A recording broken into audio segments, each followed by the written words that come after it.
Sige, start. Makikita mo, 70 items. Kapag ganito kadami, may pipindutin ka pa dyan. So, dito ka ulit sa F-44. Do, bumalik naman na nung lumabas mo account number.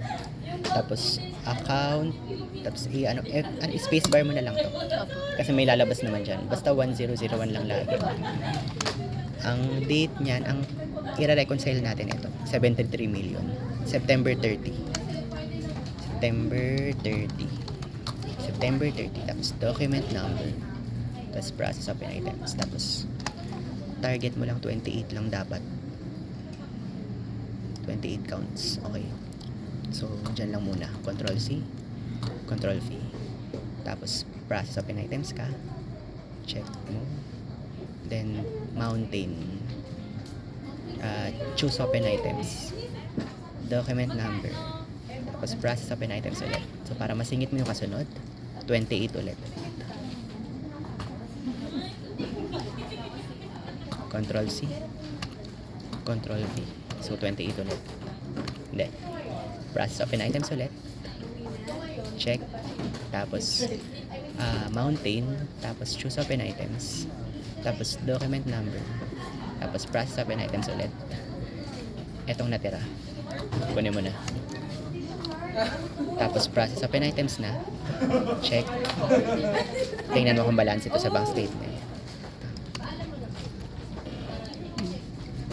Balance. Tapos, bundok. Tapos, vehicle. Posting key 50. Tapos, 103-2017. TMP main. Enter. Tapos, amount ng bank statement. Control V. Then, calculate. Tanggalin mo si calculate tax. Then, September 30. Ay.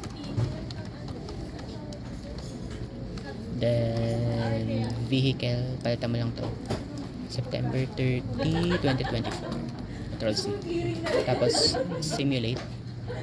Then, double click mo sa Toyota. Control V. And mountain.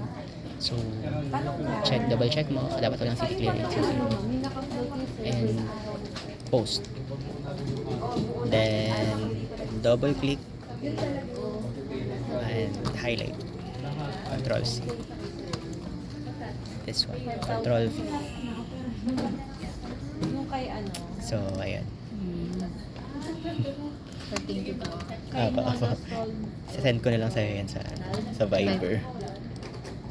Ayan yung clearing process mo. Nodos, Ronald, Jack, Buti na lang mabait si sir. Gusto ko lang din ng tamang turnover. Baka pagalitan ako dito. Ayun. Babalikin ka sa Takot ko.